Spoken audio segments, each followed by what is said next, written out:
Welcome to my class. नमस्ते student.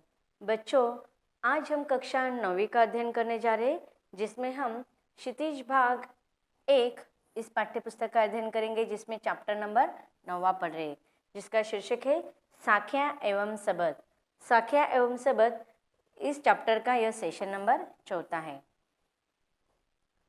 अब साख्या एवं सबद यह काव्य खंड का पहला ही काव्य का प्रकार है, जिसके रचयिता है संत कबीर जी। संत कबीर जी द्वारा लिखे गए जो साखियाँ है, उसमें से पहले साखियों का हमने अध्ययन कर लिया है। अब तक हमने 1 से लेकर 5 साखियों का अध्ययन कर चुके हैं। इसके बाद के साखियों का अध्ययन हम सेशन नंबर 4 में पढ़ेंगे।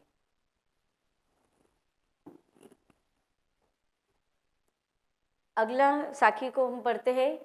काबा फेरी काशी भया, राम ही भया रहीम। मोट चूर्ण मैदा भया, बैठे कबीरा जीम। अब काबा और काशी, यह अलग अलग तीर्थ स्थानों के नाम है।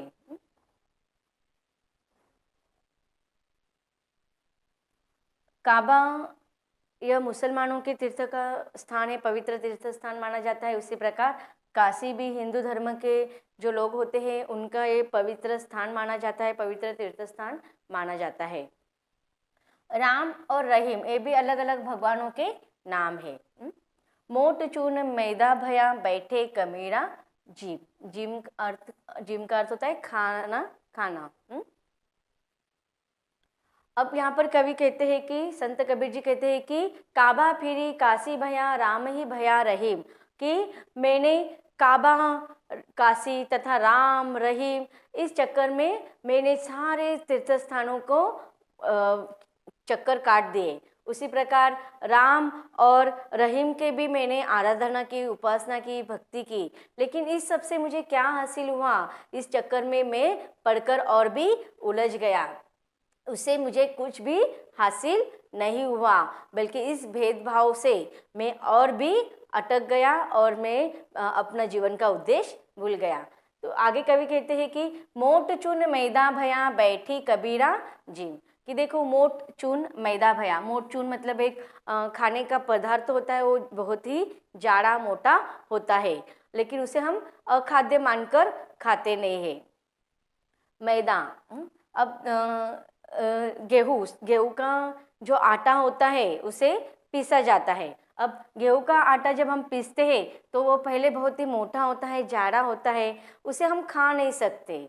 देखो, अब चीज़ एक ही है कि गेहूँ का आटा है जो शुरुआत में बहुत मोटा होता है, उसे हम खा नहीं सकते। लेकिन उस गेहूँ को जो मोटा आटा होता है, उसे और भी पीस कर उस मोटे आटों को कम कर दिया जाता है। तो उसे हम क्या करते हैं, उस आटे से हम गेहूँ के आटे से हम रोटी बनाते हैं, चपाती बनाते हैं। और फिर उस चपाती के जो आटा होता है उसे और भी पीस कर हम उसे बनाते हैं, तब वो मैदा में रूपांतरित होता है। अर्थात यहाँ पर कवि क्या करना चाहता है कि एक ही चीज़ है गेहूँ, और गेहूँ से बना हुआ अलग अलग उसका रूप है। कि जब वह मोटा चूर्ण होता है वह अखाद्य के रूप में होता है, लेकिन जब उसे और भी पीसा जाता है तो वह खाद्य बन जाता है। तो कवि कहता है कि मोटा चूर्ण जो अखाद्य था, उसी जब मैदा के रूप धारण कर लिया है तो उसी मैदा के रूप को मैं खाने के लिए बैठ गया। कबीरा जिम बैठे, अर्थात खाने के लिए बैठ गया। अब देखिए यहाँ पर कवि क्या कहना चाह रहे हैं कि एक ही भले ही हम अलग अलग ईश्वर की, अलग अलग तीर्थ स्थानों पर जाकर ईश्वर की आराधना करते हैं, लेकिन ईश्वर तो एक ही है, निर्गुण निराकार ब्रह्म का रूप एक ही है, लेकिन हम मनुष्य उसमें उलझ गए। अब देखिए, यह अलग अलग धर्म, अलग अलग संप्रदाय, अलग अलग पवित्र स्थान किसने बनाए हैं? मनुष्य ने बनाए हैं। और इस प्रकार मनुष्य ने ही अलग अलग धर्म का, संप्रदाय का निर्माण किया, अलग अलग ईश्वर की नाम दे दिए, अलग अलग तीर्थ स्थानों को इस धर्म का पवित्र स्थान, उस धर्म का पवित्र स्थान ऐसे मान लिया, और इसी में वह उलझ गया। इसीलिए तो कहता है कि मैं काबा फिर कर आया, काशी फिर कर आया, घूम कर आया, राम रहीम सबका मैंने भजन किया, भक्ति की, लेकिन उससे मुझे कुछ नहीं हासिल हुआ। लेकिन जब मुझे सच्चे ईश्वर की इस भेदभाव से जब मैं बाहर निकल आया तो मुझे सच्चाई के पता चल गया। और इस प्रकार एक ही चीज़ को मैं बाहर क्या हो गया, जैसे कि गेहूं का वो मोटा चून जो मोटा आटा होता है उसे हम अखाद्य मानते हैं, लेकिन उसी को अगर हम पीस कर करते हैं तो मैदा का रूप धारण करने के बाद हम खा लेते हैं। तो उसी प्रकार मैंने सब तीर्थ स्थानों पर जाकर अपने ईश्वर की खोजने की प्रयास किया, लेकिन मुझे उससे कुछ नहीं मिला। लेकिन जब मुझे पता चला कि मैंने अपने अहंकार को निकाल दिया, अपने इस कट्टरता को, धार्मिक संप्रदाय को मन से निकाल दिया, तो मुझे सारी तरफ समानता देखने लगी, मुझे सारी जगह एक ही ईश्वर दिखने लगा। देखते हैं इस साखी का कठिन शब्दों का अर्थ और भावार्थ। काबा मुसलमानों का पवित्र स्थान, काशी हिंदुओं का पवित्र स्थान भया हो गया। मोट चून मोटा आटा, बैठे बैठकर जीव भोजन करना।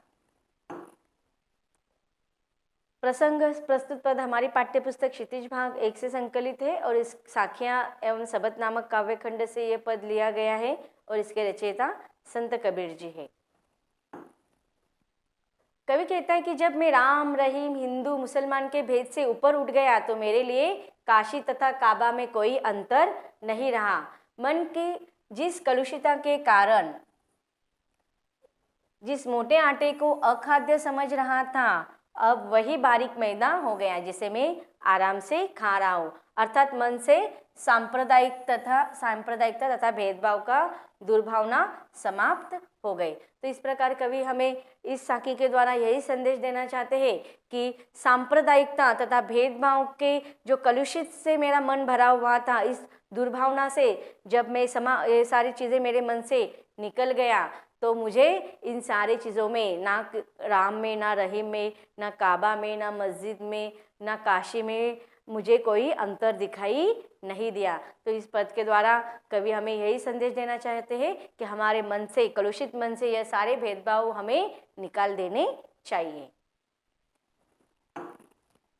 अब देखते हैं अगला साखी। ऊंचे कुल का जन्मिया जे ऊंची करनी ऊंच न होई, सुबरन कलश सुरा भरा साधु निंदा सोई। अब देखिए यहाँ पर कवि ने कि मनुष्य के कर्म को महत्व दिया है कि मनुष्य का अच्छाई किस पर निर्भर होती है, उसके कर्म पर, न कि उसके जन्म के जो कुल होता है उस पर। कवि कहते हैं कि ऊंचे कुल का जन्मिया, ऊंचे कुल का जन्मिया अर्थात जन्म लेना, जे करनी ऊंच न हुई, करनी कर्म जो कार्य हम दिन रात करते हैं। सुबरन कलश सुरा भरा, सुबरन स्वर्ण का या सोने का, कलश सुरा, सुरा का अर्थ क्या होता है? शराब। साधु निंदा सोई। अब देखो यहाँ पर साधु किसे कहेंगे हम? जो सज्जन लोग होते हैं, ज्ञानी लोग होते हैं, उसे हम साधु कहेंगे। तो अब यहाँ पर कवि कहते हैं कि ऊंचे कुल में जन्म होने से कोई श्रेष्ठ नहीं होता है, बल्कि जो करनी ऊंच न होए। ऊंचे कुल में जन्म लेने से उसके व्यवहार अगर अच्छे नहीं होगा तो वह कर्म से ऊंचा हो सकता है? नहीं। उसी प्रकार देखो यहाँ पर कवि ने किसका उदाहरण दिया है यह बात समझाने के लिए, कर्म का हमें सीख देने के लिए एक शराब का उदाहरण दिया है कि देखो शराब, उसे कब हम अच्छे मानते हैं? नहीं, वो तो शराब तो बुरी ही होती है। अब उसे भले ही आप कांच के गिलास में रखो या घर के स्टील के गिलास में रखो या सर्वसामान्य किसी भी गिलास में रखो या फिर सोने से भरे हुए गिलास में अगर हम शराब को रखेंगे तो कोई उसे अच्छा कहेगा? नहीं। अब शराब तो हम देखते हैं, चाहे वह सोने के गिलास में भी रखा जाए तो शराब तो शराब ही होती है। तो सोने के गिलास में रखने की वजह से सज्जन लोग, साधु लोग कोई उसकी स्तुति करेंगे?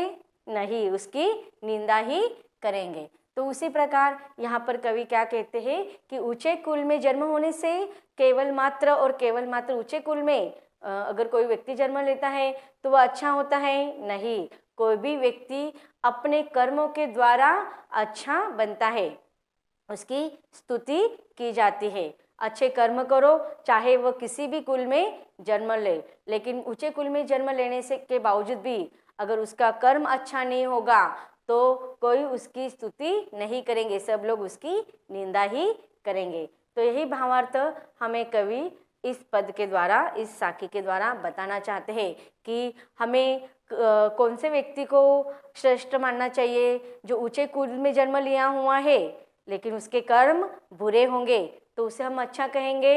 बिल्कुल नहीं, बल्कि जो व्यक्ति के कर्म अच्छे होंगे उसी व्यक्ति को हम अच्छा कहेंगे, न कि उसके भले। अब देखो, ऊंचे कुल में जन्म लेने के बावजूद भी, अर्थात ऊंचा कुल यहाँ पर सोने का प्रतीक माना गया है कि सोने के गिलास में जैसे शराब रखने पर कोई शराब को अच्छा नहीं कहते हैं, सज्जन लोग उसकी निंदा ही करेंगे, उसी प्रकार सोने के घर में अर्थात ऊंचे कुल में जन्म लेने के बावजूद भी बुरा व्यवहार करने वाले, बुरे कर्म करने वाले लोगों की साधु लोग, सज्जन लोग, यह संसार, यह जग कभी स्तुति नहीं करेगा बल्कि उसकी निंदा करेंगे। तो संसार किसकी स्तुति करेंगे?